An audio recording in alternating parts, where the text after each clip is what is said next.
I'm going to take a roll call to make sure everybody's back. Um, So Ryan Brooks. Ryan, are you back? You unmute? No. I'll move on. Cheryl Butler. I'm back. Thank you. Shirley Kim. Shirley. Okay, Sung Ho. I'm here. Thank you. Jig Patel. Jig. Ricardo Sanchez. I'm here. Thank you. Maria Serpa. Here. Thank you. Is Debbie Veal back? Not yet. Albert Wong. Here. Thank you. Jason Weiss. Here. Thank you. Okay, I'm going back now. Ryan Brooks. I'm here. Thank you. Shirley Kim. Here. Thank you. Jig Patel. Jig, are you back? Okay, we're missing two, but we still have a quorum. So let's go ahead. So just, there's, I think, a small problem though, because the board. Because they said it the first part. Yeah, Got it. we're gonna have to wait for them. Yep, understood.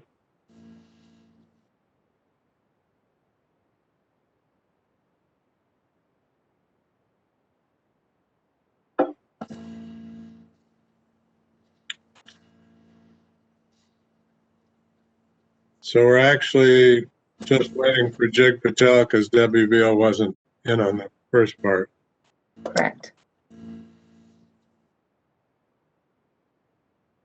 See if I can find him.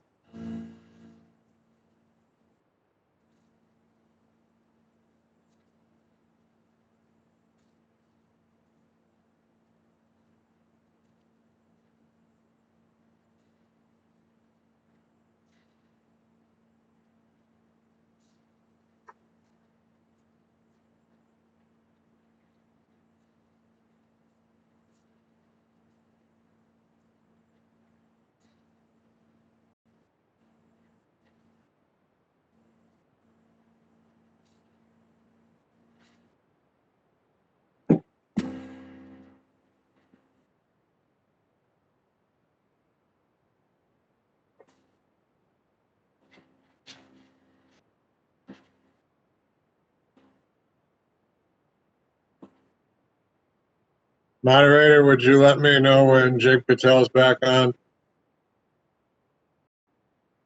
This is the moderator. It looks like he is logged in, but I don't see his camera on, unfortunately. So I don't believe he's at his computer currently. Okay.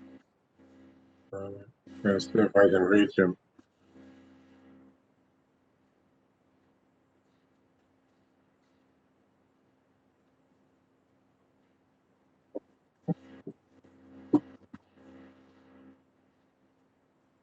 See, Greg, if you provide lunch, we wouldn't have this problem. That's true. I'll remember that for next time.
right, this is the moderator. Looks like Board Member Patel is back. Okay, His yeah, camera I see on. him. Okay. Okay, Marcy, we're ready to go. All right, then we're back on the record in the matter of the petition for reduction of penalty of Hannah Mason. So Ms. Mason, I want to remind you that even though we took a lunch break, you are still under oath. And Ms. Jarvis, if you would please give the board an update with regards to the issue concerning the ethics course, if you have an update. I do, Your Honor. Thank you. I actually have a few things to address. So first of all, the information that I have received over the lunch is that Ms. Mason did complete the ethics course on August 21st of 2020. So she did recently complete that. I'm not sure if Ms. Mason actually provided that information to the board, but the board actually reached out to PBI Education upon receiving Ms. Mason's petition and was able to receive the certificate directly from PBI Education, which stands for Professional Boundaries, Inc., which runs the ethics course that is approved by the board. So that was completed in August. I'm still uncertain as to why Ms. Mason had stated that she'd forgotten to complete it, because apparently she did in fact do so in August. The other thing I wanted to clarify is I had referenced a $6 million fine earlier. That was based on Business and Professions Code section 4067, which states that for this violation of filling an internet prescription, the fine can be up to $25,000 per occurrence. So that would be per prescription. There were 256 prescriptions. My computer calculator tells me that would be $6.4 million. And so that's how that calculation arose. And then obviously during the stipulated settlement, that $6.4 million fine was reduced to only the $50,000. And then the final thing was to reference the pharmacist recovery program. I reviewed the dates that Ms. Mason was in that program because in the petition she had stated she was in the program for approximately 1 year. In fact, Ms. Mason entered the program on September 9th of 2013, and she was closed out of the program on October 4th of 2013. So she was actually in that program for approximately 25 days. And I just wanted to clarify those three things. Thank you. So Ms. Mason, I'm going to just ask, there was some information here Ms. Jarvis provided. I would like you to just confirm the information is correct. That is the first, which is with regards to the ethics course. Did you in fact complete that ethics course on or about August 21st, 2020? Yes, I did, Your Honor. And is it accurate that you were only in the PRP program for approximately 25 days? I want to clarify, is the PRP the Maximus? Yes. Oh, no, it was much longer. Much longer, because I used to drive from Blythe to down here to Palm Springs for much longer than 25 days. I know that. And I even, yeah, it was much longer. I think it was like 8 months. It was a long time. It wasn't 25 days. That I can tell you. It was much, much longer. Because I was going through that. I had to, a few, even the drug tests, things I did was way longer than 25 days. Because I used to drive down here weekly to the class. And I used to take my tests. So I know for sure it was more than 25 days. All right, Ms. Jarvis, any questions from Ms. Mason? Any additional questions? No, thank you, Your Honor.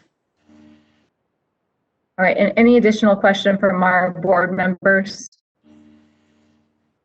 Are you speaking to me, Your Honor? All right, then. No, I was just asking our board members if they had any questions, and it doesn't sound like there are any additional questions. And so with that, Ms. Jarvis. Actually, I have a question. Sorry about that. I was All right. not unmuted. The continuing education that's in the with the petition indicates that what you provided was all in this current year. What has your continuing education been over the years prior to this? Or did you not do any until this year? I did some in 2019 and this year. And also I do subscribe to Pharmacy Times. Well, actually, but I read the Pharmacy Times that's subscribed by my employer. But I did do some in 2000. Okay, so for most of the 9 years that you were on probation, you did not do continuing education, is that correct? Oh, I had to fulfill my the 30 credits that's needed to renew my license service. So then I do it. So you were doing 30 credits per year? Yes, I was. Okay, thank you. That's it. That's all I have. Thank you. All right, any additional questions from the board members? All right, Ms. Jarvis, if you would like to give any closing remarks. Yes, just briefly, Your Honor. Petitioner has had a long road since 2012 when she entered into the stipulation. But I will remind the board that she did enter into the stipulation. She agreed to all of these terms and conditions of probation, including making the payments for the civil penalty, which she also negotiated down from the high level that it could have been. And so if the board grants the petitioner's request, she will essentially be terminated from probation essentially immediately. The failure to complete these terms are the only reason that her probation is still in place. And while petitioner may have only made approximately $1,200 in this scheme, according to her, she received $5 per prescription for 256 prescriptions. That is over and above the regular profit, whatever that may have been at the time for 256 prescriptions. But the issue is that she took these prescriptions online with no indicia of reliability. And, just that agreement to do that alone shows pretty extreme incompetence. And so I'll ask the board to keep that in mind when they're making their decision. Thank you. All right, Ms. Mason, would you like to give any closing remarks? No, Your Honor. All right, is the matter submitted for the board's consideration, Ms. Mason? Yes, Your Honor. Ms. Jarvis, is the matter submitted? Yes, thank you, Your Honor. All right, the matter is submitted and the record is closed. Your hearing has concluded, Ms. Mason. You are free to hang up from the call if you wish. Thank you, Your Honor.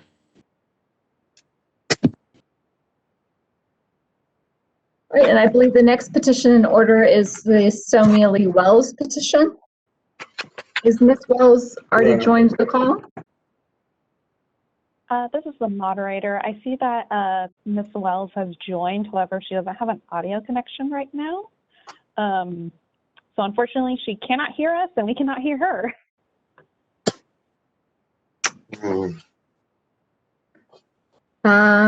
Do we have, I'm sorry, go ahead. Oh, apologies. We do have our the petitioner afterwards, Michael T. Peters, on the line. If you'd like to go to him next.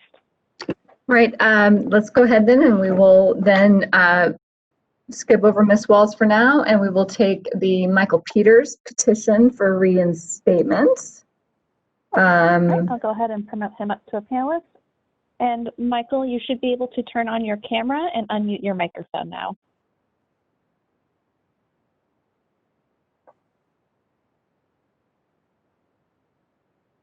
Mr. Peters, are you with us?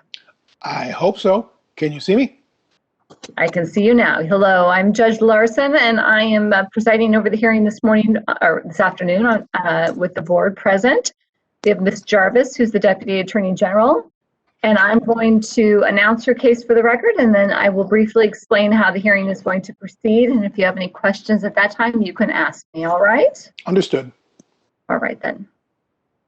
All right, we are on the record before the Board of Pharmacy, Department of Consumer Affairs, State of California, in the matter of the petition for reinstatement by Michael Todd Peters. This is board case number 4334, OAH case number 202-012-0030. My name is Marcy Larson. I'm an administrative law judge with the Office of Administrative Hearings. I'm presiding over this matter this afternoon before a quorum of the board. And we're here at the date of the notice of hearing in this matter. It is December 3rd, 2020. It's approximately 1:15 p.m. This matter is being held by video. and counsel for the Attorney General. If you would please state your appearance for the record. Yes, good afternoon. I am Deputy Attorney General Christina Jarvis. I am appearing here on behalf of the Attorney General for the people of the state of California. My role here is not adversarial, but it is intended to protect the public interest. Thank you. All right, and Mr. Peters, if you would please announce yourself to the board. Hi there. My name is Michael Todd Peters. All right, Mr. Peters, the board is here this afternoon to hear the petition for reinstatement that you have filed, seeking reinstatement of your license. Because you are seeking reinstatement of your license, you have the burden of proving to the board that your license should in fact be reinstated. The board has your petition package and has reviewed that package, and the board is concerned about hearing what rehabilitation efforts you've undertaken since your license was revoked.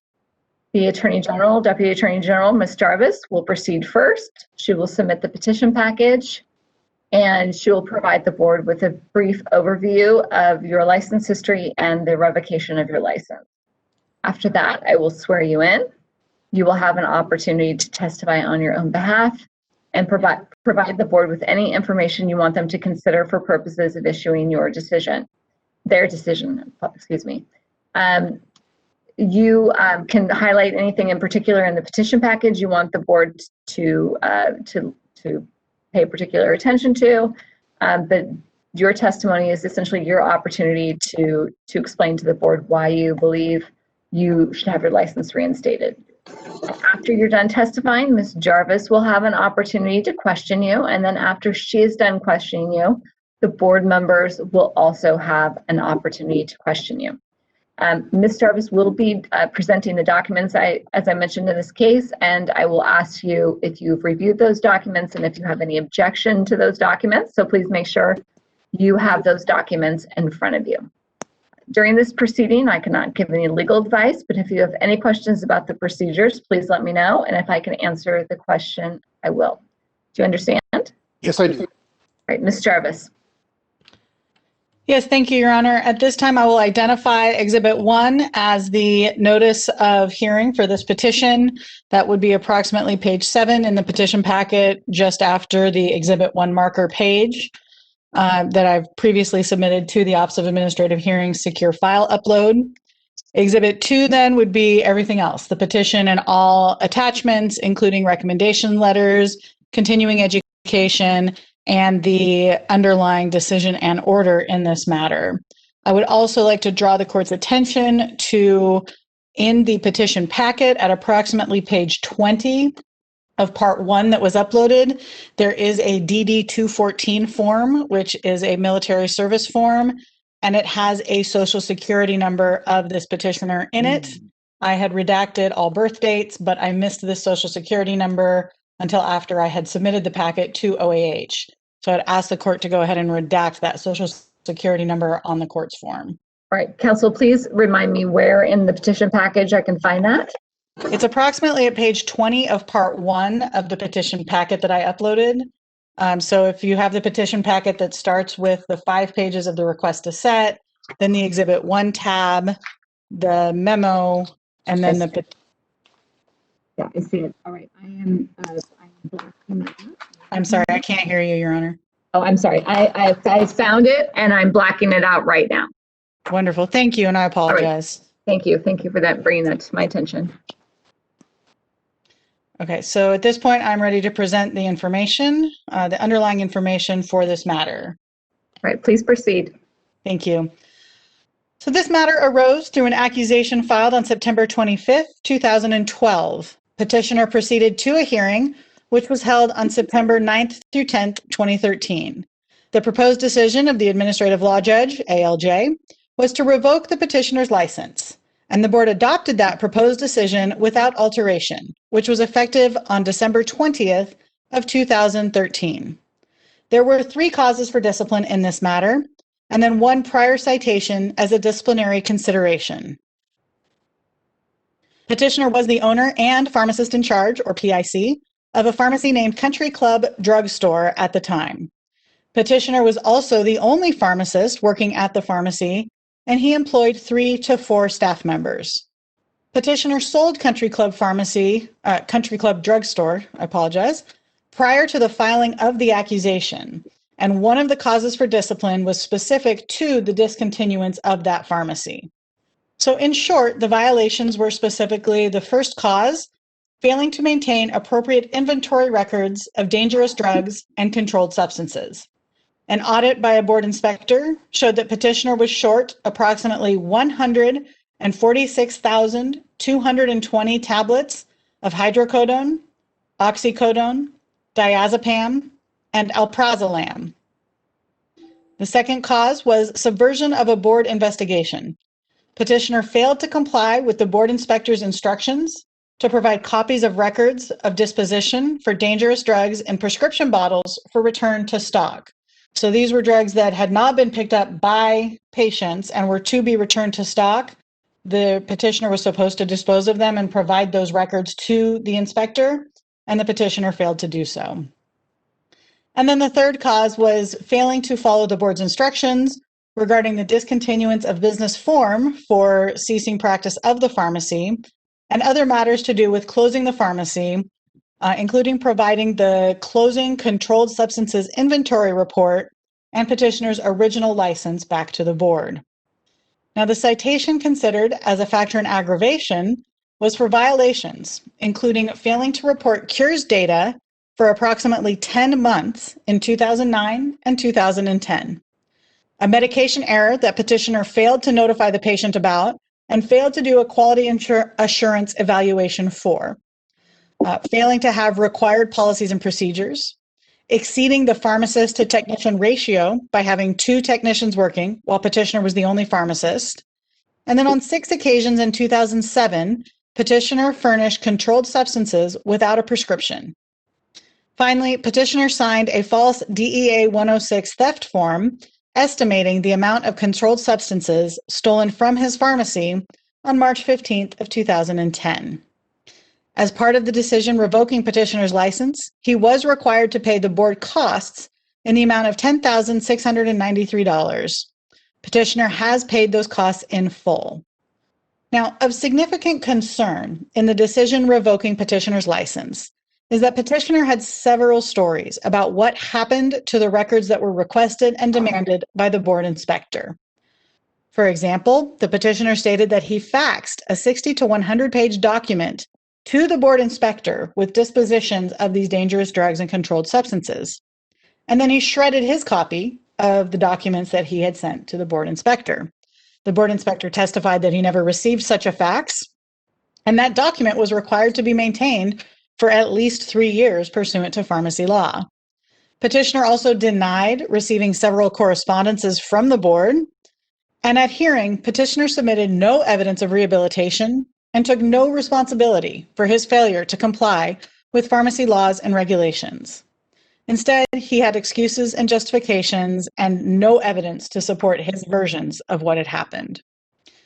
Now, in the petition before the board today, petitioner does accept responsibility for his actions, and he states that he has learned from his mistakes, and he will address those factors more in a moment.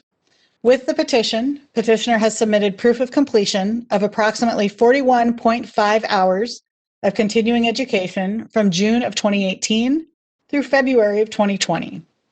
Petitioner submitted 5 letters of recommendation, 4 of which were able to be verified. One of the letter writers was unable to be contacted by board staff despite several voicemail messages. Additionally, petitioner submitted a 2-page personal statement about the revocation and the reasons he believes he should be reinstated. His DD-214 form for discharge from the military, an additional letter from one of the authors of the recommendation letters. Now, this author is the director of pharmacy for Dameron, that's Dameron, hospital in Stockton. And this author states that he implores the board to reinstate the petitioner so the petitioner can immediately join the Dameron Hospital team and care for COVID-19 patients. Petitioner also submitted an employment verification from the trucking company where petitioner currently works. At this time, I would like to submit Exhibit 1, the notice of hearing. Any objection to Exhibit 1, Mr. Peters? No. Exhibit 1 is admitted for jurisdictional purposes. Thank you, Your Honor. And Exhibit 2, the petition with all of the attachments previously identified. Any objection to Exhibit 2, Mr. Peters? No objection. All right, Exhibit 2 is admitted. Thank you, Your Honor. Then it is now petitioner's opportunity to address the board. All right, Mr. Peters, the first thing I'm going to do is swear you in. If you would please raise your right hand. Do you solemnly swear or affirm under penalty of perjury that the testimony you give in this matter will be the truth, the whole truth, and nothing but the truth? I do. Please state and spell your name. Michael Todd Peters, Michael, Todd, Todd, Petters. All right, Mr. Peters, as I explained before, this is your opportunity to provide the board with any information that you want them to consider for purposes of making their decision. Of course, in addition to the documents and information you submitted with your petition, just please remember to keep your voice up and speak slowly so the board members can be sure that they can hear you and understand what you're saying. All right, you may begin. Okay. So first, thank you for taking the time to listen to my situation. Secondly, the one person who the board was not able, or the staff was not able to contact or get a call back from, Stephanie Brand, was contacted this morning by me, and she has stated that she has tried to make contact this morning. I don't know if that's still of any relevance, but she has reached out to try and make contact with the people who were originally calling her. Secondarily, I cannot blame anybody but myself for the situations that have happened in the past. As the pharmacist in charge and the owner, it all comes down to me. So I am solely responsible for what happened. I do believe that I do have some legitimate explanation as to why some things happened. Not making excuses, but I'm just stating that in the closure of the pharmacy, all the material pertaining to the closure of the pharmacy is put into certified mail envelope and mailed to the state once it's complete, once it's all taken care of. I did provide in my hearing the receipt of that certified mail to the state. But ultimately, it comes down to me being responsible for it because I never followed up to make sure that everything got there.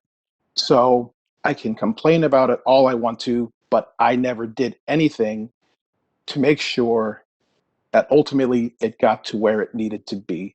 So it is my fault.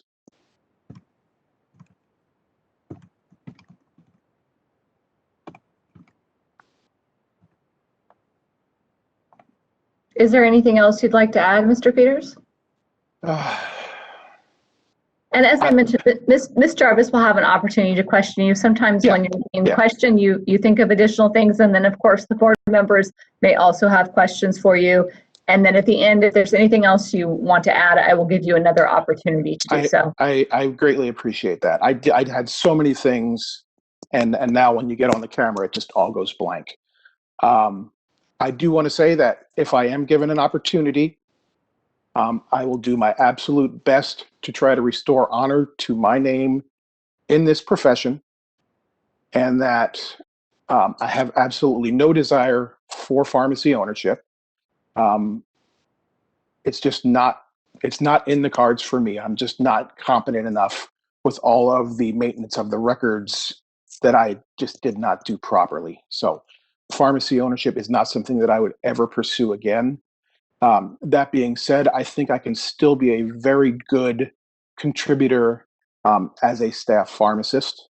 I have reached out and have been discussing things with the staff at Dameron Hospital, and we do have a possible opportunity of me entering there in a I can't call it a residency because they're not a certified residency location, but they have reached out as possibly offering me a re-entry / training position at that particular facility if this goes in my favor. Ms. Jarvis, any questions for Mr. Peters? Yes, thank you. Mr. Peters, now, do you understand that if your petition were to be granted after this hearing today, that it would likely be with a probation term attached? Are you willing Yes. to serve such a probation term? Yes. Now, you said you have no desire to own a pharmacy again, which was one of my questions. What about being a PIC? Two-part question to that, or two-part answer to that. Short term, absolutely no. I don't have the confidence right now to pursue something like that. But that being said, 5 years down the road, depending on the institution that was in need of that, and when I say in need, it must be a situation where they have the appropriate support of, a legal department and continuing education, people who can help guide me with what I need to do in that situation to properly and legally manage that kind of a facility. Now, it has been almost 7 years since you've worked as a pharmacist. Is that right? That is correct. Or potentially even longer. The 7 years is just from your revocation date. Were you working as a pharmacist up until the date you were revoked? God. I was off and on. I believe I was working with a staffing service or a staffing agency. I wasn't officially employed at a chain or a hospital or anything like that. I was doing staffing work for, I don't know if it was Cameron and Company at the time, but I'm pretty sure it was a staffing service. So approximately 7 years anyways. Do you feel competent to step into the role of a pharmacist today? As a general staff pharmacist, yes. I would not be crazy enough to attempt anything as far as an overly clinical situation would go. But as far as a staff pharmacist with data collection, data entry, dispensing, cycle fill, IV admixture, things like that, I still feel quite confident with that. And you've taken about 41, almost 42 hours of continuing ed over the course of about 18 months from 2018 to 2020. Have you done anything in addition to that to maintain your competence? I have been doing CE constantly since the revocation. Unfortunately, the ones from earlier would not be accepted by the state. They have to be within a certain period of time. So all the other ones that I submitted were rejected, and I had to send the newer ones. So I have been doing CE constantly since then. And then I believe with your petition packet, you provided photocopies essentially of the covers of some books. I do have a couple of textbooks, not many, but textbooks are outdated. Have you reviewed these books? I mean, I see one is dated 2013. There's no point in reviewing it. All the stuff in that book is gone. Online reviews and new stuff posted on reputable internet sites are the best way to go now.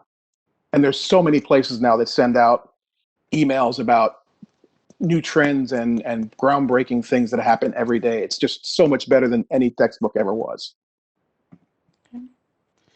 So I think that's it. But is there anything else that you've done other than the continuing ed, apparently, reviewing information, things like that, to maintain competency as a pharmacist without actually being able to work as one? That's pretty much all that you can do. It's not like you can go work somewhere. I did the best. I feel as I did the best that I could with the resources available for my situation.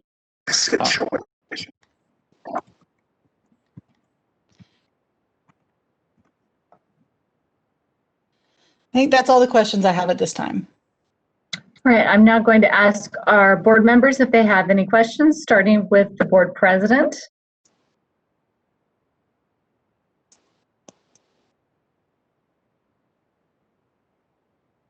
And I'm not seeing our board president.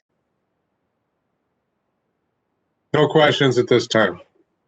All right. And then Dr. Serpa, any questions for Mr. Peters? Yes, thank you. A couple of items to clarify, if you could. In reading the record, the serious issues of concern appear to be availability of records, comments made to inspectors that records were sent but not found, and then there's something about a false DEA theft form. So can you comment on those types of issues that were in the record? Sure. So, so for your last item, the theft issue, we did have a break-in at the pharmacy at 2 in the morning, I believe it was. And when they did their break-in, they took the Schedule 2 controlled substances, and I had everything in a locked up Snap-on tool kit that was lockable, and I had it changed to the floor in a locked office. They took all of the pharmaceuticals, they took the cart, and they took all of my records that went with it. Part of my problem that I had with how I did things at that time is that I did not utilize electronic or computer controlled inventory. So when it came time for me to have to fill out the form documenting what was stolen, I had no 222s to go back to. My perpetual inventory paperwork was gone. Everything associated with all that was stolen, and I had no idea on how to really pursue it. And then, you know, another part of my deficiencies is not knowing properly how to pursue situations like that. So the best that I could figure out doing would be to estimate what I thought I had at the time as what was stolen, because I had no real way of knowing, because I had nothing in the computerized inventory format. And I have already forgotten what your other questions were. I apologize. No, that's fine. There was just comments regarding failure to provide records, and then saying that yes. records were sent, but they were not received. Yes. You commented about the ones that were mailed, but how about the ones that were faxed? It seemed like there was more than one incident. I'm only aware of one, because they came through for the inspection on the day that my pharmacy was closing. So there wasn't a follow-up day that I was open that they could contact me for doing things. That was my last day in business, that he wanted things faxed. And he wanted them faxed to a phone number that was his home location. It was not a fax number at the Board of Pharmacy offices. It was a personal residence fax number that he wanted things faxed to. So I put the things on the machine, I ran it through, and it said that it went. As far as I knew, that was the end of it. There was never any contact from them saying that it wasn't received at the time. And like I said, 12 hours later, everything from that pharmacy was sold off to another pharmacy, and there was nothing there for me to go back to and look at. So I'm sorry, just one follow-up question then. Were these records that were gone or shredded, were they required records that you're required to keep for 3 years, or were there different types of records? No, what he requested was specific items.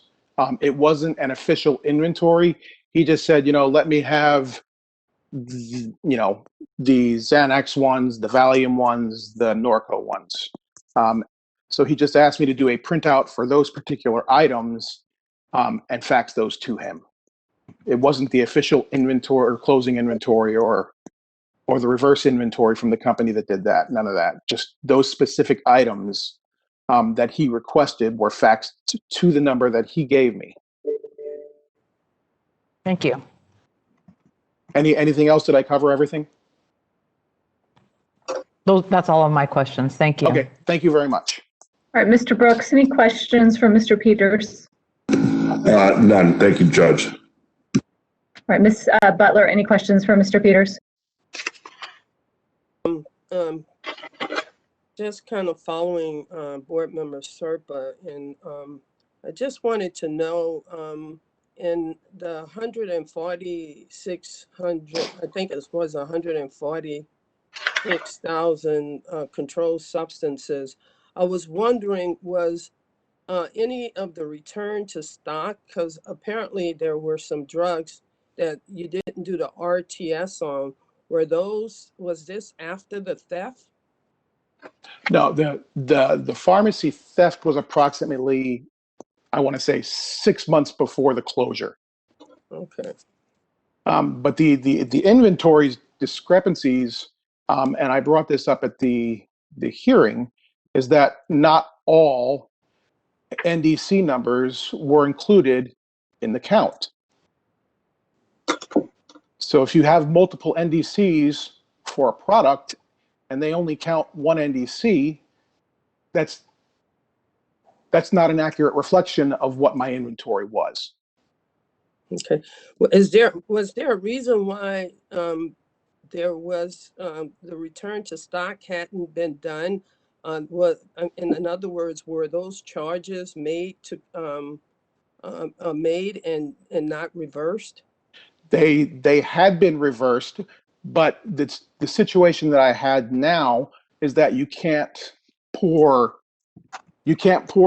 dispensed stock back into the factory bottle. So we had a lot of returns that wound up being in a holding area instead of being put in their bottles up on the shelf. There were just too many of them to stack on the shelf. And that included controlled substances? There were more than likely some that were controlled substances, yes. Okay, thank you. No further questions. All right, Ms. Kim, any questions for Mr. Peters? No, Your Honor. All right, Dr. O, any questions for Mr. Peters? No questions. All right, and Mr. Patel, any questions for Mr. Peters? No questions. Thank you. Mr. Sanchez, any questions for Mr. Peters? Yes. Mr. Peters, I'm just kind of curious, what would cause you to shred those records if you had to maintain them for 3 years? As I stated to the previous questions, the items that were shredded were not the inventory that was done at the close of the pharmacy by the inventory group. Those records were still maintained.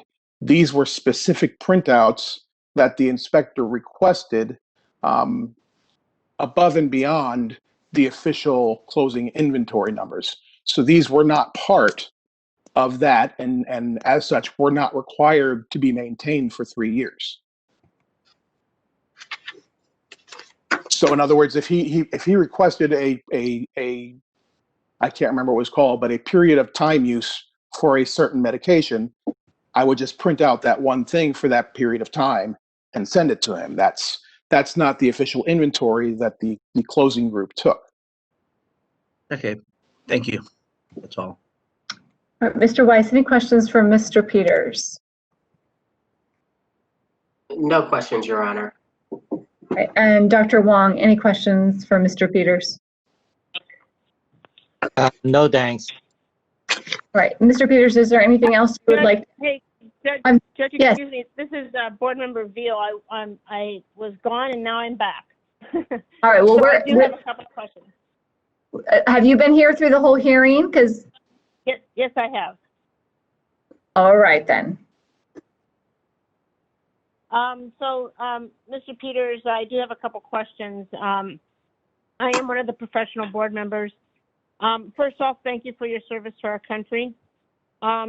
Secondly, so just going back to these records, these were not inventory records that we're talking about. This is where you went into the computer and just provided, like, I don't know, one of the drugs, hydrocodone, like the dispensing history for that particular medication. Is that what you're saying with the records that you provided to the board inspector? That is specifically what he asked for. Specific individual items, and only for a certain period of time, not for the duration of the store.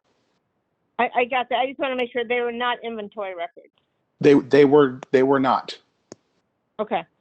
And so at the time that you were the PIC, you stated today that you now realize that perhaps that isn't your specialty, your expertise, your strong point. At the time, did you know that you were not doing a good job?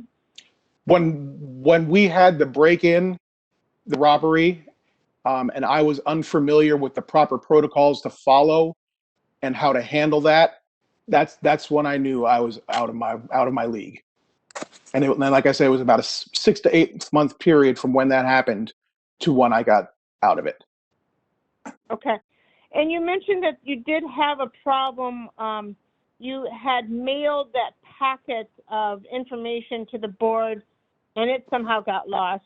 What was the time period between when that happened and you faxed these documents and they somehow didn't make it? I thank you for bringing that up, because there were 2 separate items that were to be faxed into the state. The initial pack was, and I don't know what their official terminology is, but you have the notification that you're going to be closing the pharmacy. And then after you close it, you have a whole bunch of other paperwork with your inventories and all that stuff that you send in. I provided the certified postal receipts that were signed by a state board employee to the hearing. And during my hearing, at that time, that assistant district attorney entered as evidence the very documents that they said I did not send in. So that was kind of confusing for me. But I did provide the receipts of certified mail for all the documents after you close the pharmacy. Big stack, almost like a phone book kind of a stack, sent certified mail. The inspector of my hearing did verify that the name on the receipt that signed for it was a board employee, and nothing was ever seen of them ever since. I guess where I was going with that is it seems like you kind of have this one situation where it was mysterious. The documents are gone, and so when you fax, I'm just maybe surprised that you didn't follow up a little bit better because you had already had the one experience. Did you have any thoughts about that? That does bring up another good point, because when you bring up the whole follow-up, from the perspective where I had received from the Postal Service the documents saying that the items were received by the state board. So at that time, I did not think that there was any cause or reason to follow up, because I just received the certificate signed saying that they were received by the state. In hindsight, I would not do that again, but in hindsight, I would not own a pharmacy again. But I could have done a much better job of following up. But when I received those messages from the post office saying that they were delivered and signed for, I kind of let it go at that. So I guess I'm trying to tie this to the faxing and the documents that you faxed that were also lost. What was the time period between those two? And I guess what I'm trying to say is you had this problem already with the mail, so now we are handling the faxing. I mean, why? Maybe there could have been more follow-up with the faxing too, but you've already had this problem with the mail. The faxing issue was before the mailing, because the faxing was the day the pharmacy closed. There couldn't be another day, because all the records were shipped off to the company that bought the store. So there was no more faxing to be done after that. Got it. Okay. Thank you very much. That kind of clears that up in my mind. Oh no, thank you, because we're all happy here. Okay. Okay, no, I appreciate that, because like I said, there's so many things in the head that I just forget, and I just thank you. So I have one last question for you. Sure. The Attorney General said, so are you ready to be a pharmacist? And you said, yeah, I'm not to be a manager, not to be a PIC, but I'm ready to be a pharmacist. So that tells me you feel 100% competent clinically, which to this board is, we're trying to take care of the consumers in the state of California. So you feel 100% clinically ready to take care of our consumers. With the situation that I hopefully have arranged with Dameron Hospital, where it was going to be a entry level welcome back kind of a thing. In that kind of a situation, I do feel comfortable and competent. If you would throw me into a UC Davis Major Medical Center where you've got 3,000 patients and stuff like that, that's a different story. Dameron Hospital with 100 beds, I'm more comfortable with the level of what's happening there than a major medical center. So would you be able to pass? Would you be able to pass the NAPLEX? I believe I could, yeah. Like I said, I've been keeping up with the CE very well. I do 2 articles a week, and I think I'm pretty good with it. Thank you. Okay. Thank you very much. Sure. Any additional questions from the board members? Ms. Jarvis, any additional questions? No, thank you. All right, Mr. Peters, anything you would like to add? Thank you very much. I hope everybody understands my situation. But like I said previously, ultimately, it was my responsibility. And I can only hope that if I am given the chance to move forward, I can prove to everybody that that was a good decision and I am a good provider of pharmaceutical services to the general public. Thank you. Ms. Jarvis, any closing remarks? Yes, thank you. I have no recommendation for the board as to whether or not to grant this petition. However, if the board does see fit to grant this petition and give petitioner a second chance, I would submit that petitioner should be required to serve a probationary period to ensure that he does now have the requisite competency. As we've been discussing here, he has not practiced as a pharmacist in approximately 7 years. And the term of probation disallowing ownership and serving as a PIC should also be imposed. Thank you. All right, any closing remarks, Mr. Peters? No, I think that's very fair and appropriate. Right, is the matter submitted for the board's consideration, Mr. Peters? Yes. Matter submitted, Ms. Jarvis? Yes, thank you, Your Honor.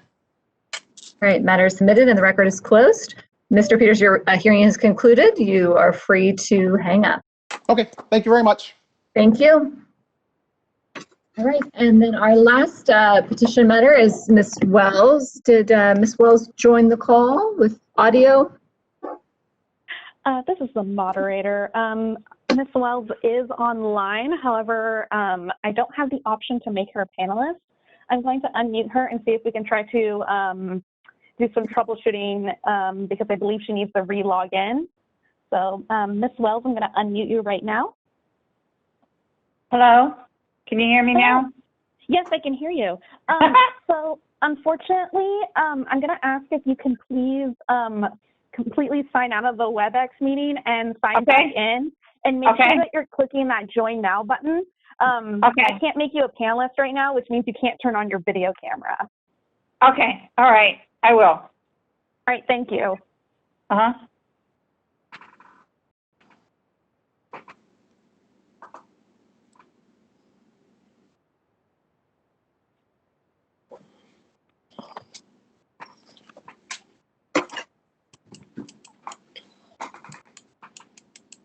Seriously, is not letting me leave. All right, this is the moderator. Let me try if I can, let me try to expel you from the meeting. All right.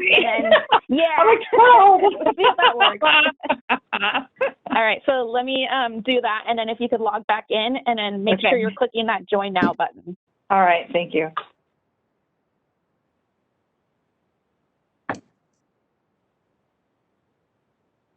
All right, this is the moderator. We'll wait for Ms. Wells to rejoin, and then hopefully that fixes the issue with the panelist button.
This is the moderator. Might I suggest a break for the board members? It looks like, fortunately, I still cannot promote Ms. Wells to a panelist. I'm hoping that I can try to troubleshoot with her once she gets her audio connected. Okay, you think 10 minutes will do it? I hope so. Okay, let's take a 10-minute break then.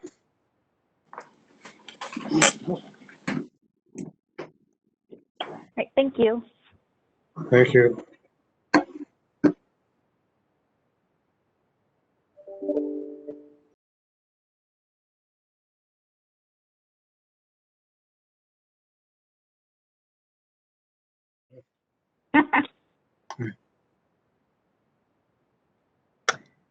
And does the president want to take a roll call before I announce the next petition? Probably a good idea. Okay. Ryan Brooks, I'm here. thank you. Cheryl Butler? Cheryl? Are you unmuted? I'll go to Shirley Kim. Here. Thank you. Sung Oh? Here. Thank you. Jig Patel? Here. Thank you. Ricardo Sanchez? Here. Thank you. Maria Serpa? Here. Thank you. Debbie Veal? Here, and just Greg, FYI, your video's off.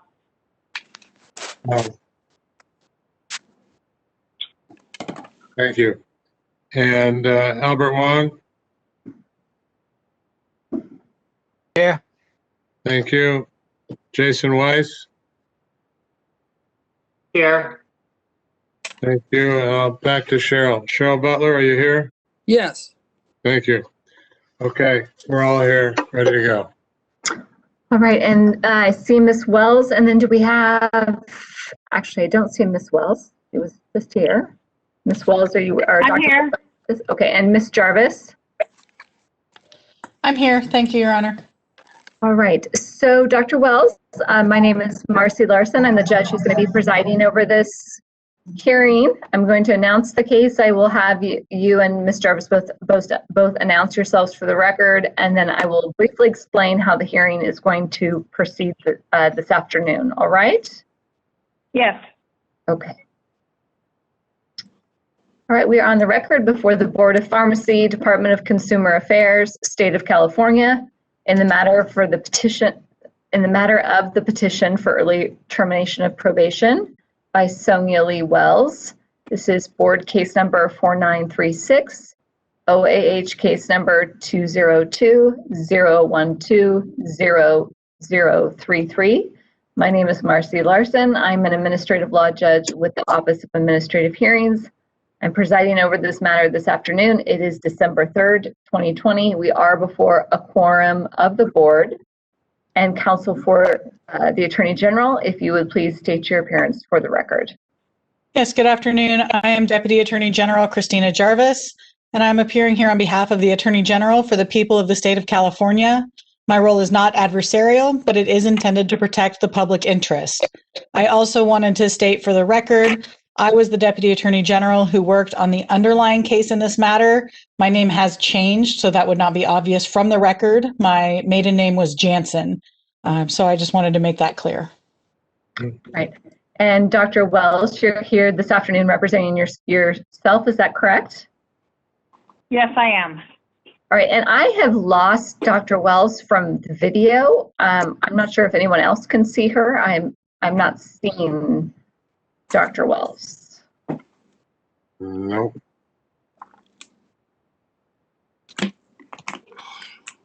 Can you see me now? Dr. Wells, are you still on the video? There we go. All right. We can see you now. Oh, you see me? Okay. Yes. All right, Oh, so wonderful. Dr. Wells, we're here this afternoon because you filed a petition to have your probation terminated early. Is that correct? Yes, that's correct. All right. Because you are seeking early termination of your probation, you have the burden of proving to the board that you should in fact receive what you were requesting, that early termination. The board does have the petition package of information and documents that you've submitted, and Ms. Jarvis will be presenting those documents. So how the hearing will proceed this afternoon is Ms. Jarvis will proceed first. She will identify the petition documents, and she will provide the board with a brief overview of the history of the discipline of your license and probation. After that, I will swear you in, and you may provide any testimony that you wish for the board to consider for purposes of issuing their decision. As I mentioned, they have the petition package, so you don't have to repeat necessarily anything that's in there, but if there are particular things you want to draw the board's attention to, you can certainly do that. After you're done testifying, Ms. Jarvis will have an opportunity to question you. And then after she is done questioning you, then the board members will have an opportunity to question you. And then after that, if there's anything else you would like to add, I will make sure you have a final opportunity to do that. And then at the end, after all the evidence has been presented, the matter will be submitted to the board, and the board will be going into closed session to deliberate. You will not receive a decision today. You will receive a written decision sometime in the future. During this proceeding, I cannot give you any legal advice, but if you have any questions about the procedures, please let me know. And if I can answer the question, I will. Do you understand? Yes. All right, Ms. Jarvis, then if you would please begin. Yes, thank you, Your Honor. So this matter arose through an accusation that was filed on November 4th of 2013. The petitioner entered into a stipulated settlement with the board for her license to be revoked, with the revocation stayed and a 5-year probationary period effective September 16th of 2014. There were 4 causes for discipline, and then 1 prior disciplinary consideration that is quite significant. Prior to this case, in 2005, petitioner had an accusation filed against her, and her license was revoked, with the revocation stayed for a 5-year probation period. Petitioner successfully completed that probation period in 2010. This is quite relevant because in that case, respondent had embezzled the controlled substance Talwin NX, a Schedule IV narcotic, unlawfully self-administered and possessed Talwin NX, and then worked as a pharmacist while under the influence of the same. So those allegations are very similar to the allegations that are in this current and instant case. So in this case, the violations are, first, dishonesty, deceit, or corruption in that respondent embezzled clonazepam from her employer. Second, the self-administration of controlled substances to an extent or in a manner dangerous to herself or others. And as we all hopefully know, it is unlawful to dispense any drug while under the influence of a dangerous drug or alcohol. Respondent admitted to consuming the embezzled clonazepam while she was at work, handling and dispensing other dangerous drugs. The third violation was violation of laws governing controlled substances, in that petitioner furnished and administered clonazepam to herself, obtained the clonazepam by fraud, deceit, misrepresentation, or subterfuge, and then possessed the clonazepam without a valid prescription. And then the fourth cause for discipline was violating laws governing pharmacy, as set forth in the previous causes for discipline. So basically, respondent was on probation in 2005 for almost the exact same issues for which she is currently on probation. However, one factor that is not clear from the underlying accusation and stipulation, but that petitioner admits to in her petition, is that she not only embezzled clonazepam from the pharmacy where she was working, she then adulterated the remaining stock of clonazepam by bringing in her own prescription and, quote, replacing the tablets that she had stolen during the previous shift. While petitioner says this in her letter as though it is mitigating, that she replaced the clonazepam and didn't really steal it, I believe that this board can see that this is in fact an extremely dangerous and additional violation of the laws governing pharmacy. Petitioner has been on probation for just over 6 years now. She was ordered to serve 5. She is still on probation because her probation has been told at least twice due to periods when she was not working as a pharmacist, including for approximately the past 2 years. Petitioner is here today requesting that despite these tolling periods, her probation be terminated early. Petitioner has been compliant with probation, including paying the investigative and prosecution costs in full, completing the pharmacist recovery program, participating in random drug testing, completing at least 80 hours of community service per year, and completing an ethics course. Additionally, petitioner submitted continuing education certificates showing 30 hours taken from December 5th through the 12th of 2019. Petitioner submitted 9 letters of recommendation, and 8 were able to be verified. One of the authors failed to return several voicemails left by board staff. One of these letters was from petitioner's son. Another was signed by both of her parents. There was also one from her therapist and one from her sponsor, all in support of her petition today. Now, at this time, I would like to submit Exhibit 1 as the letter to petitioner providing the notice of hearing for today. That would be approximately page 7 in the packet that I previously uploaded to the Office of Administrative Hearings Secure File Transfer. Dr. Wells, any objection to the notice of hearing? No. Notice of hearing is admitted for jurisdictional purposes. Thank you. And then starting at page 8 of what I uploaded previously would be the petition packet and all the additional documents on which I would like to submit as Exhibit 2, which includes the agreement to electronic recording and the decision and order in case number 4936. Any objection to the petition package and documents described by Ms. Jarvis? Dr. Wells? No. Exhibit 2 is admitted. Thank you, Your Honor. Then at this time, it is petitioner's opportunity to address the board. All right, so Dr. Wells, the first thing I'm going to do is swear you in, so please raise your right hand. Do you solemnly swear or affirm under penalty of perjury that the testimony you give in this matter will be the truth, the whole truth, and nothing but the truth? I do. Please state and spell your name. Sonia Wells, SONYAWELLS. Right, so Dr. Wells, just a couple of reminders. It's very important that you keep your voice up, which you're doing a good job of doing that, so that we can make sure that all the board members can hear you. Also, please just speak a little slower than you're probably normally used to speaking. And the reason for that is there's all kinds of delays and technical issues because we're all appearing, of course, by video. So if you speak more slowly, that will make sure that we can hear you and that we don't miss any of your testimony. All right? Okay. All right, you may begin. All right. Thank you. Good afternoon, Your Honor, Ms. Jarvis, members of the board, and everyone present here today for this hearing. Thank you for this opportunity to sit before you today. My family and I have waited over 6 years for this opportunity. So I am reading this. I prepared it ahead of time, and it may seem like the life and times of Sonia Wells, but I've thought it over, and everything that I'm reading to you I feel is important for you to hear today.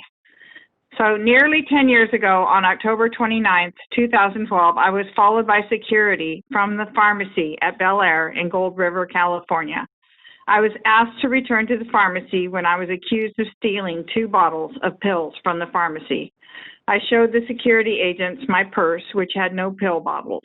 They asked where the 2 bottles were that were on the counter before I left. I explained that I had put them in the go-back box on the counter to minimize overtime pay. They asked why I had bent down before I left the pharmacy. They were clearly targeting me as the reason for their well-known diversion problem, which they had been ordered by the Board of Pharmacy to get under control. I responded that my shoe was untied. I was then interrogated with the premise that they were aware of my previous probation with the board. Under interrogation, it was asked if I had taken any opiate narcotics, and I replied that I had no reason to. I had my own pain management plan. Not satisfied, they continued and asked if I had ever taken anything from the pharmacy stock. Being the honest thief that I am, I admitted that on a few occasions I had taken a single dose of clonazepam from the stock bottle. My legs had been shaking uncontrollably at work, and I didn't have my personal prescription for clonazepam with me. My doctor had prescribed me clonazepam for my restless legs at work, which happened only about every other month, but were debilitating when they occurred. I reported that in the past few years, to give them a general timeline, that this had only happened a handful of times, meaning less than 5. I also reported that each time I used a dose from the stock bottle, I had replaced the dose to the stock bottle from my personal prescription on my next shift. I was terminated from Bel Air Pharmacy and reported to the Board of Pharmacy for diversion. I acknowledge that what I did was wrong. Borrowing is stealing, and it is unprofessional and unbecoming of a pharmacist. It violates the oath of a pharmacist, an oath I proudly took and hold dear. First and foremost, I had let my pride cloud my judgment and had stopped carrying all my prescriptions that were prescribed to me for valid reasons in my purse. I had been previously ridiculed at that store for being the pharmacist with all the pills in her purse.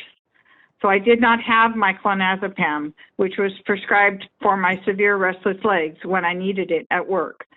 I also had some deep underlying issues that were glaring me in the face, which had not yet been addressed. I had put my physical and mental health on the back burner for so long as a pharmacist. This has been the lot of a retail pharmacist since as long as I can remember. Work unless you're dead. Really, I mean it. A pharmacist who worked in Jackson, California had not shown up to open the pharmacy. What was happening? He never missed work.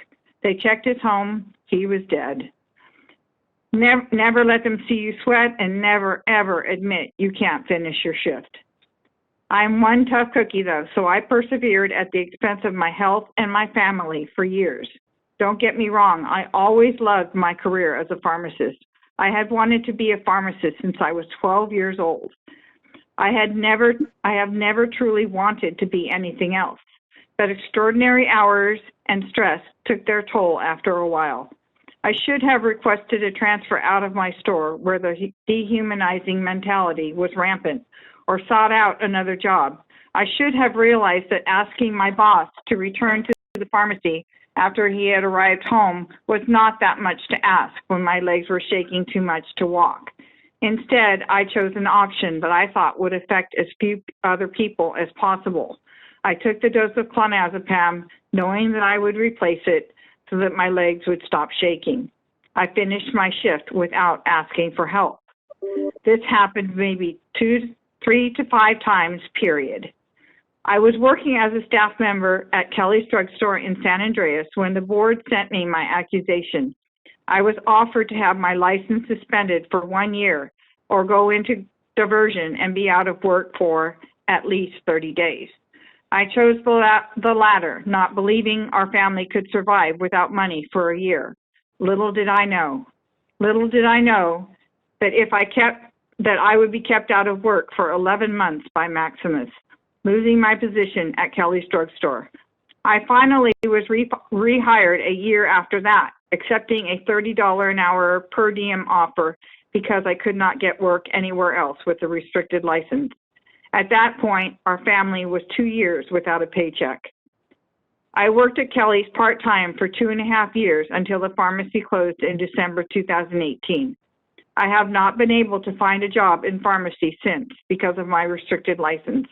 Meanwhile, as the rules kept changing at Maximus, a 3-year contract turned into a 5.5-year ordeal.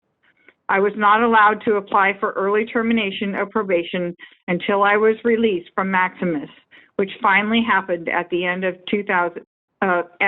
April 2020. Then COVID hit. So here I stand. I have served a 5-year probation term over 6+ years, since my probation does not toll despite my efforts to find work in pharmacy. I have been clean of narcotics since September 20th, 2014, all because I was told I could never be a pharmacist again if I ever took another narcotic. And believe me, that was no small task. In fact, it feels like nothing less than a miracle.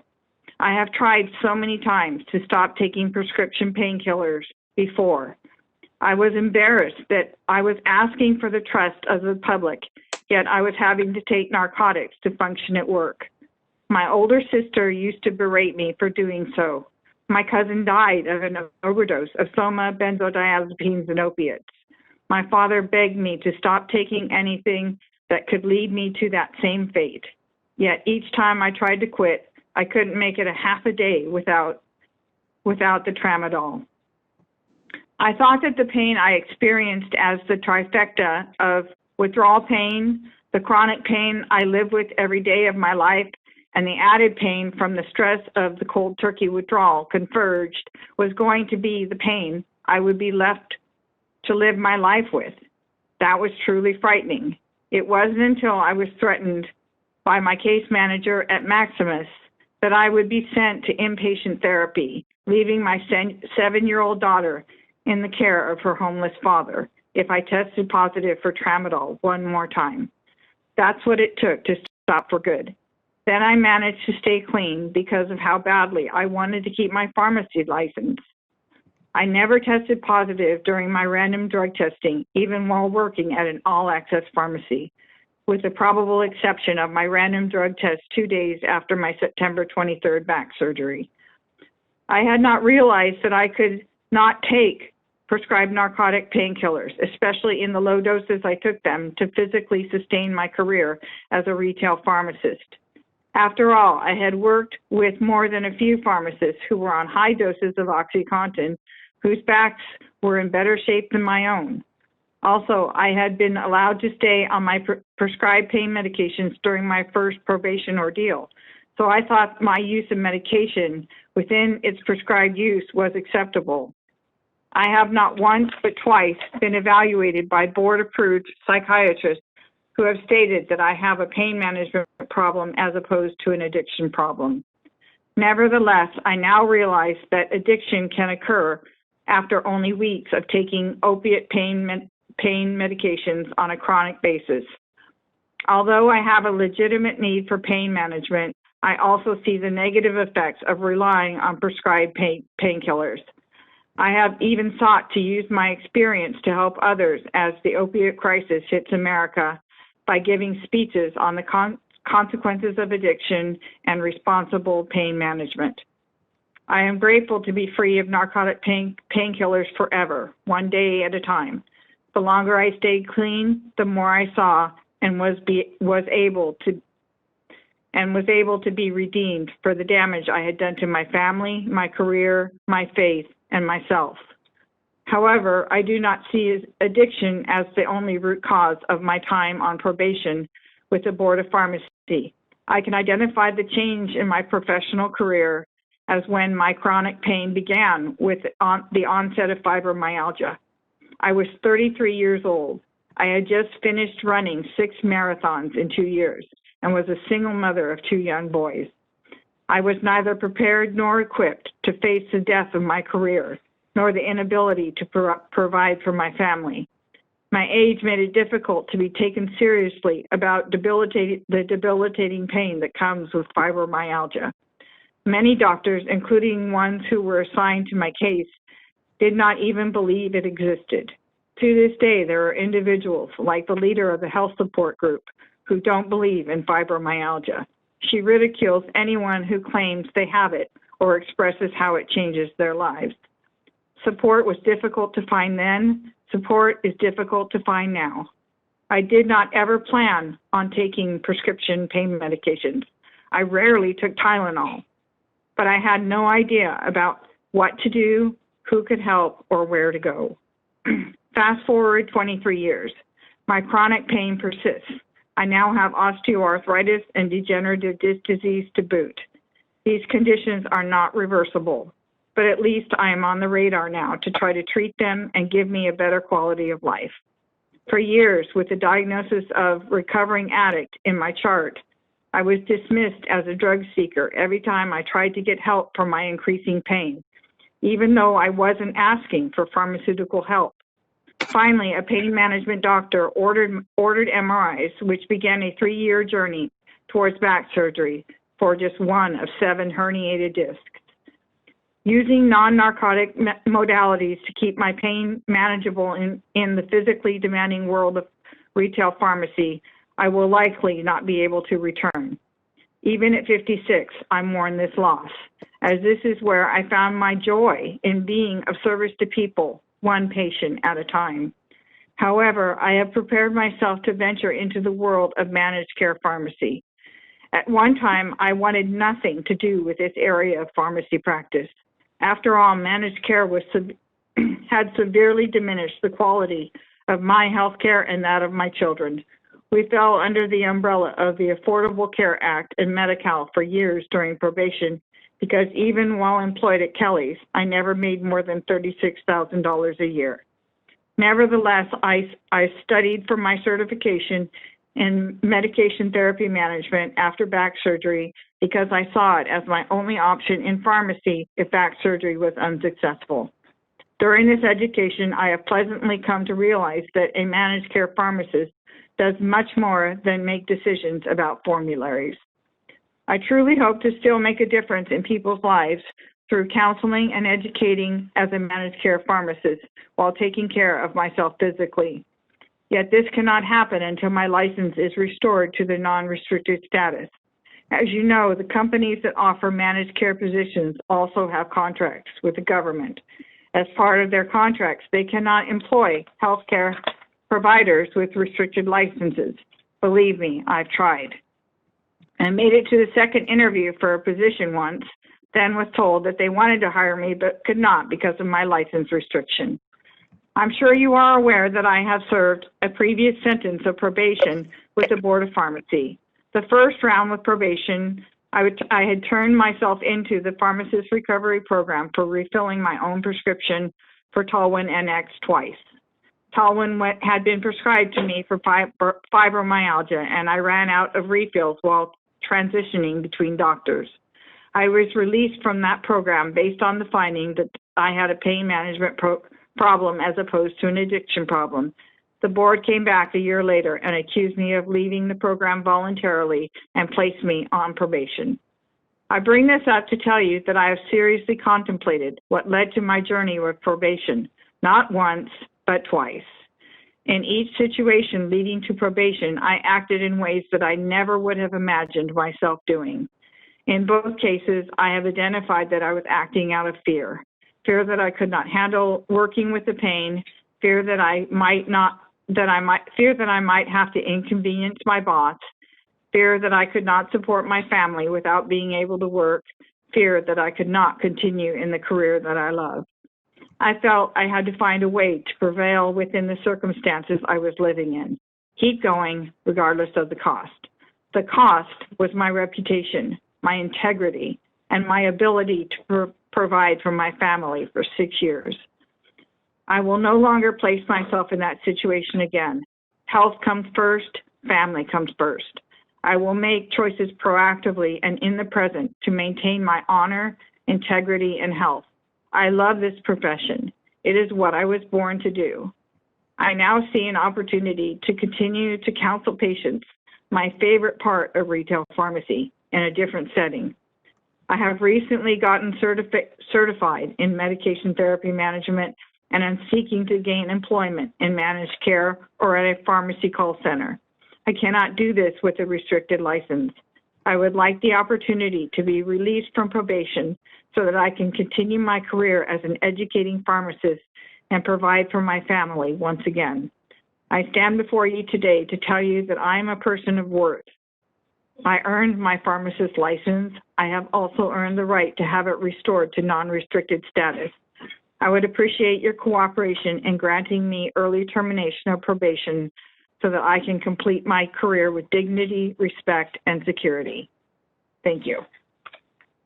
All right, Ms. Jarvis, any questions for Dr. Wells? Yes, Your Honor, thank you. Dr. Wells, so I want to kind of try to nail down when you have actually been working as a pharmacist. So you said that after you were placed on probation in September of 2014, Maximus did not allow you to work for 1 year. Is that right? That's correct. So then in September of 2015, approximately, did you obtain work as a pharmacist?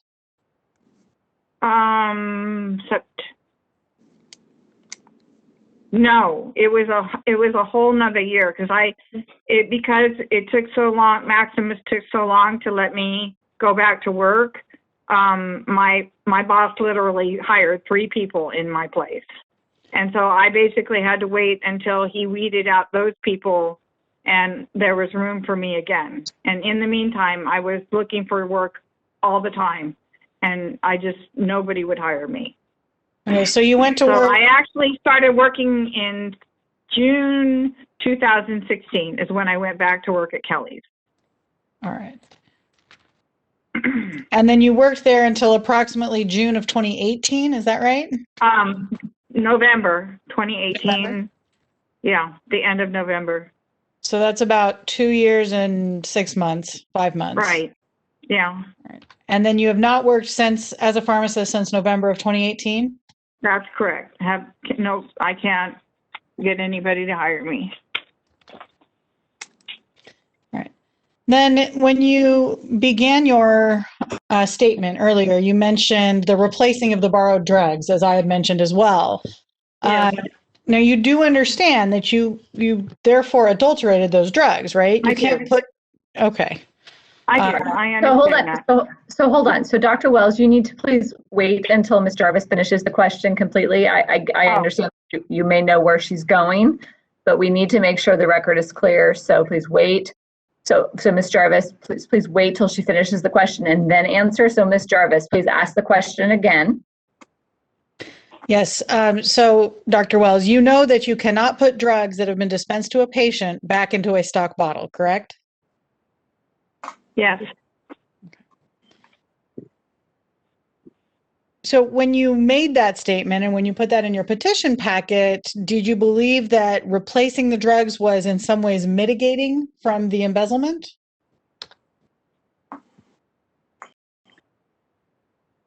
No, I just wanted to explain the situation. I'm not trying to make excuses. I just wanted to explain the situation, and yes, I know that it is wrong. Now, you mentioned that if you were to be released from probation, you'd be looking for a job in managed care. Is that right? That's correct. Okay. And in managed care, would you then have access to controlled substances? No.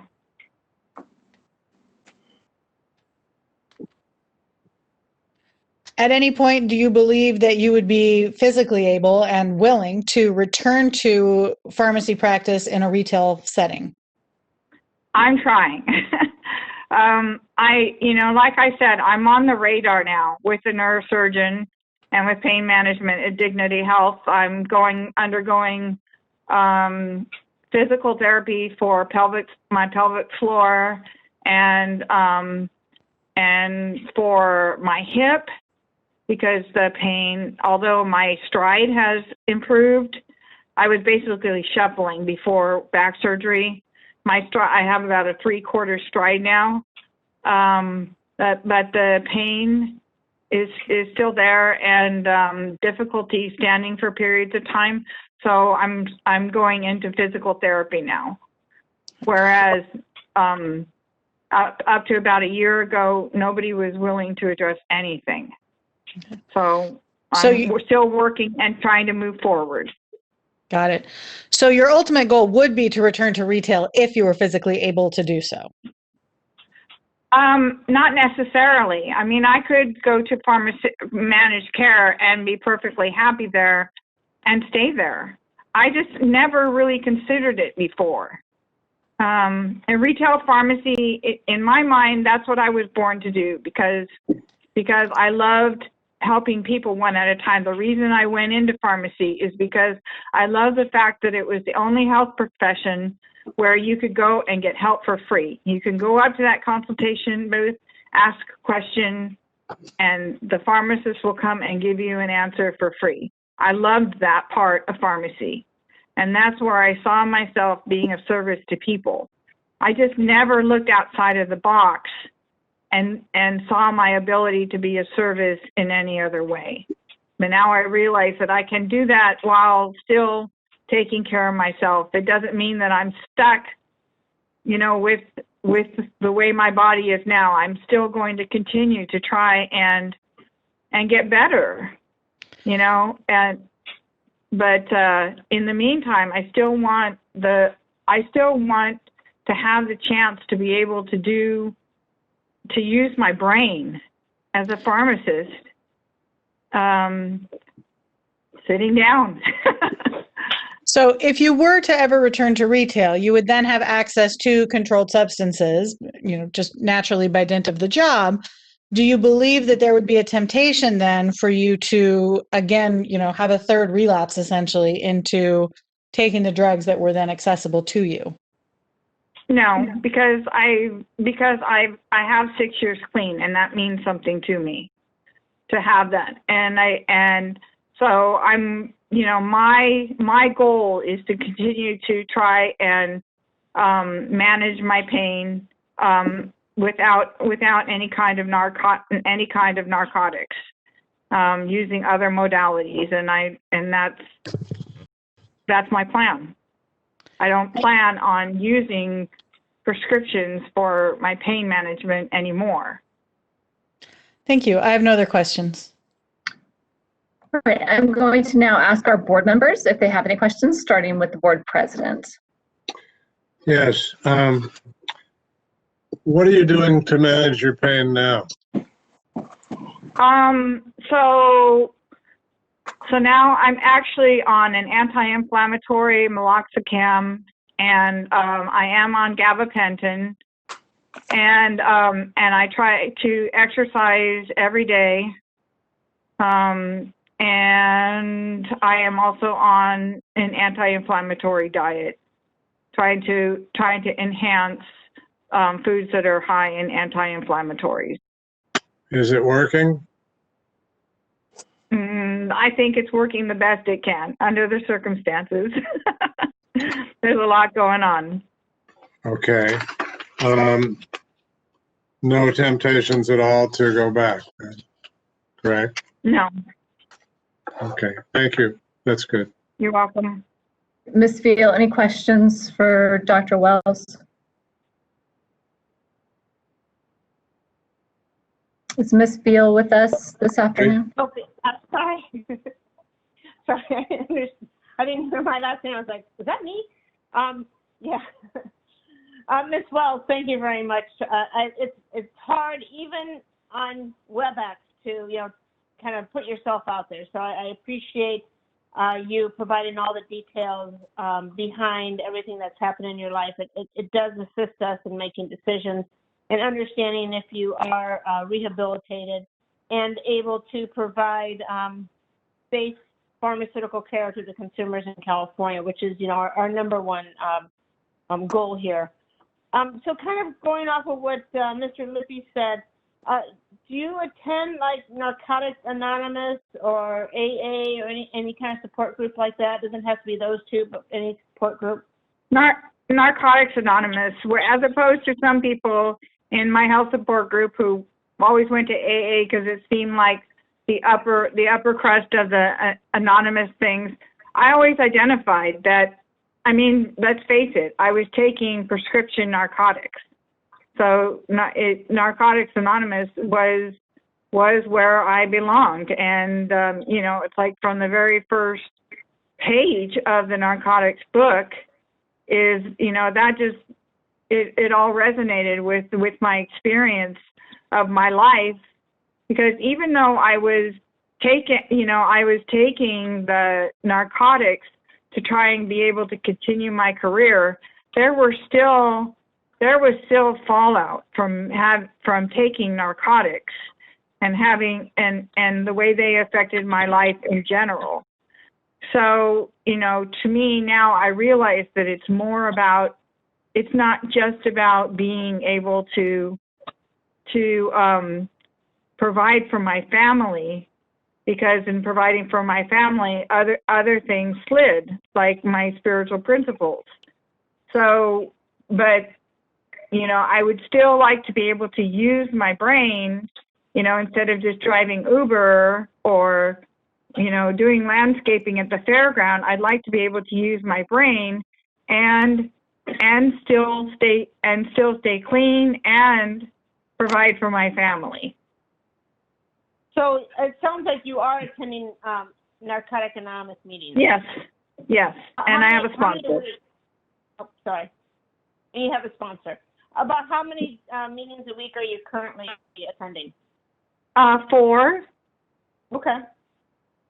And do you ever find situations where you need to call that sponsor, or you really feel driven to go to a meeting? Oh, I call her. Well, I call her almost every day, and it isn't necessarily because I'm triggered or anything like that, because I'm really not triggered anymore. But it's just about living right and making making good choices, and sometimes for me not isolating. So having a relationship with a sponsor is, especially as long as she's been my sponsor, it's just about having, a lot of times it's just about having a healthy relationship and supporting each other in living a good life. So it sounds like your drug use, maybe in both situations, started out appropriately. You're treating a symptom or a situation, the back, the hip, and then the legs.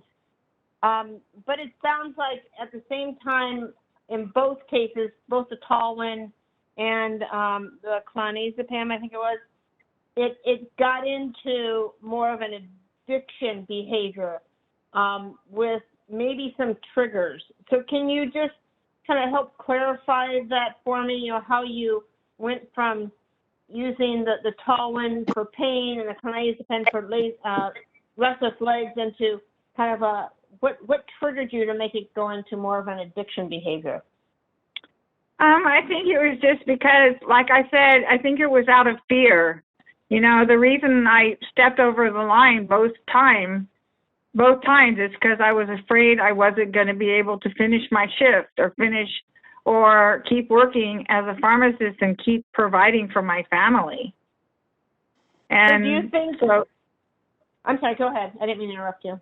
So, I mean, what I really needed to do was change something. And I wasn't really considering my options then. I felt like I needed to change something within the place where I was as a retail pharmacist. And the answer really was to change my environment. Okay. And so, yeah, as you mentioned, retail pharmacy, because that stress, I think, is still there, unfortunately. And so that's what you were talking about, is possibly going to work for a managed care organization and be more of a call center pharmacist? Right. It's not that I'm afraid I'm going to divert anymore. It's more about about not being in the environment that is so hard on your body. It's really hard on your body being a retail pharmacist. And I'm the type A person, type A personality. Never give up. Just keep trying and don't let people know you're struggling. And I had to just let that go. Yeah. I mean, I think that we all suffer from that. I think that's part of being a retail pharmacist, right? We want to do our best. We want to get it done. But it sounds like one of your triggers is stress. And so I'm just want to feel comfortable that I think regardless of where you go, whatever environment you're in, that trigger of stress could still exist. So what have you learned to help yourself deal with that stress and not trying to self-medicate?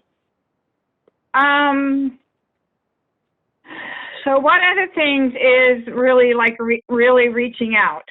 And one of the things that has actually really been a blessing from being in this program is that I've been able to add 2 more people on my, the handful of people that you can really call friends in your life.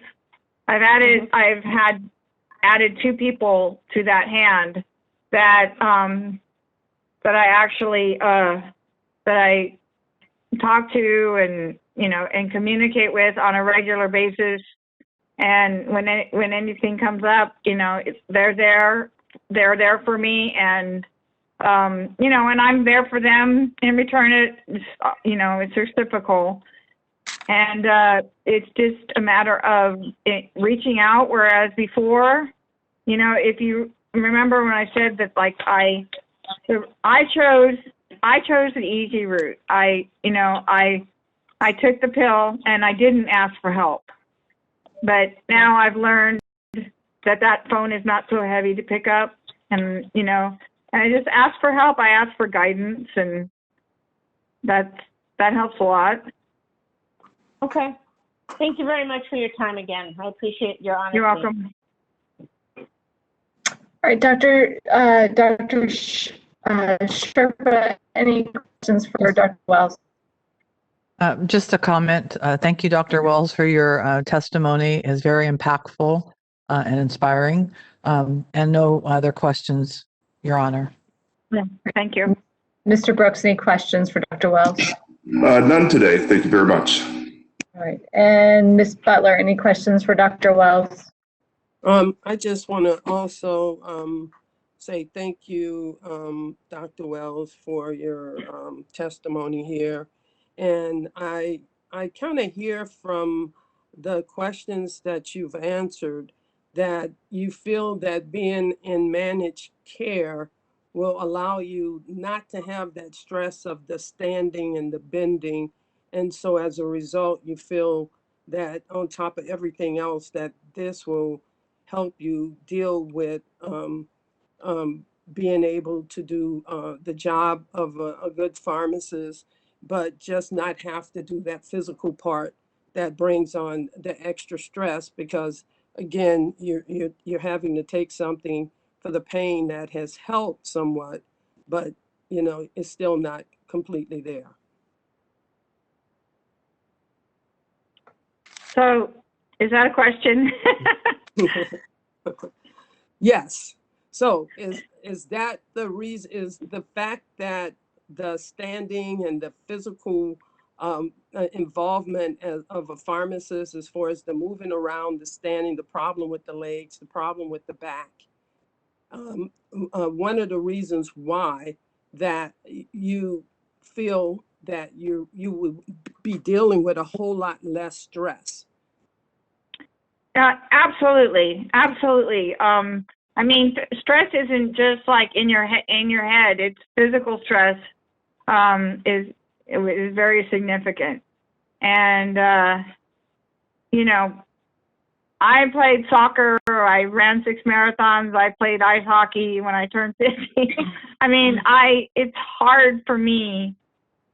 It was hard for me to admit that I couldn't do my job.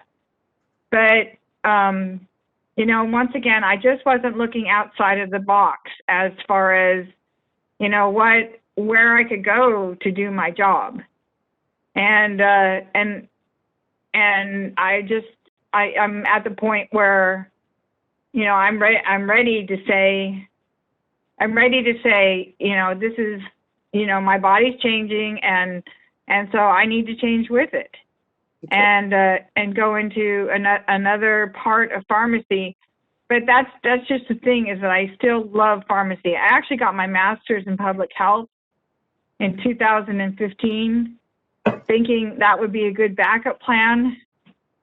But I've been trying to get jobs, and I really haven't had any luck doing that, because for some reason they don't see pharmacy as as an adequate background for going into public health. And I've actually done a for my internship for public health. I was assigned in San Joaquin to connect community pharmacies with the public health department to do things like have talks about diabetes care and heart management. And so I did this whole PowerPoint letting pharmacists know that pharmacists were the very first public health professionals in history. But whenever I would go for an interview for public health, they're looking for like an administrative background or nursing background. And I would go in with this interview saying, you know, every single public health issue I have talked about in my consultation booth. So I have 30 plus years of experience in educating in public health, but it's like they need to check off these boxes, you know, and my background doesn't fit their box. But deep down inside, I still really, really, really want to be a pharmacist. Even though I did that as a backup plan, in my heart, I want to be a pharmacist and I want to help people through pharmacy. And I see managed care as a way for me to continue to do what I love, but still take into consideration what's going on with my body. Thank you. You're welcome. All right, Ms. Kim, any questions for Dr. Wells? No, Your Honor. Dr. O, any questions for Dr. Wells? No questions, thank you. All right, and Mr. Patel, any questions for Dr. Wells? No questions, thank you. All right, Mr. Sanchez, any questions for Dr. Wells? No questions. Mr. Wise, any questions for Dr. Wells? No questions, Your Honor, but I do want to say congratulations to Dr. Wells on your 6 years of sobriety. That's something to be proud of. Thank you. Thank you very much. Dr. Wong, any questions for Dr. Wells? Yes. I really hesitate to offer this, but I could relate to you. You know, I got a lot of stress while attending pharmacy school, and then even after pharmacy school at work, you know, a lot of reading and a lot of looking at the computer. I got a lot of stress, and I have same thing. I would like to avoid having a medicine to release those stress, so I developed my own exercise, what we call the Wong way, not the right way. It's the Wong way, W-O-N-G, Wong way. I have developed a Wong way to lose weight, and I have developed a Wong way to release stress. So if you want to write down as a fellow pharmacist, you know, I would like to help you personally. And if you want to write down my phone number and reach out to me, I will try to teach you how to do the Wong way to release stress. Okay. Okay, my phone Dr. Wong, Dr. Wong. Yeah, Dr. Wong, I don't necessarily, this is a public hearing, and so you probably don't want to be giving out your phone number Okay, during the public hearing, so maybe Yeah. you could make other arrangements, Right. not part of the hearing Also, process. Dr. Wong, You could reach Debbie. Ask Debbie for my cell phone number is fine. Debbie from the BO Okay. or the pharmacy. Okay. Thank you. Yes, as a fellow pharmacist, I'd like you to be succeed. Okay. Thank you. Other so questions? much. So just so it's clear, though, that there can't be any discussions with the petitioner while she has a matter pending, because that would be an ex parte communication. So just so everyone is clear about those requirements. All right, is there any other questions from any of the board members? Anything further you would like to add, Dr. Wells? No, thank you. Ms. Jarvis, anything further before closing remarks? No, thank you. All right, would you like to give any closing remarks, Ms. Jarvis? Yes. So this case kind of boils down in my mind to the fact that the petitioner really needs to work as a pharmacist. At this point, she has only worked for approximately 2.5 years of the 5-year probation term. For that entire time, she was on PRP. What is going to happen now that she is not on the program if she does go back to work in a retail situation, becomes stressed, tired, and has the promise of the quick fix on the shelves beside her? So I ask the board to keep that in mind as they're deciding on this petition. Thank you. All right, and Dr. Wells, any closing remarks? Pardon? Do you have any closing remarks you would like to make to the board? Oh, no, thank you. All right, is the matter submitted for the board's consideration? Yes. Matter submitted, Ms. Jarvis? Yes, thank you, Your Honor. All right, matter is submitted and the record is closed. Dr. Wells, your hearing has concluded and you may hang up. And I believe I will turn this back over to our board president and to take the next further steps. We are done with our petition hearings for the day. Thank you. Thank you all.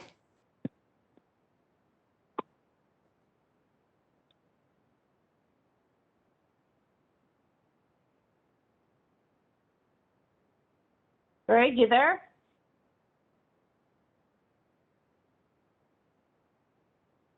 Okay, it's time to go into closed session. So I want to thank everybody who participated today from the public. And as I mentioned earlier, after closed session, we will adjourn. We will open the meeting to adjourn, but we will do no further business at that point. And we therefore will not have it on video. Do all board members know the number to call in for closed session? If you don't, please check with Debbie Damath and get the number. I'll see you all in about 5 minutes, or I'll hear you all in about 5 minutes on the telephone line for closed session. Thank you. Open session is over. All right, this is the moderator. I'll go ahead and close this meeting. Thank you.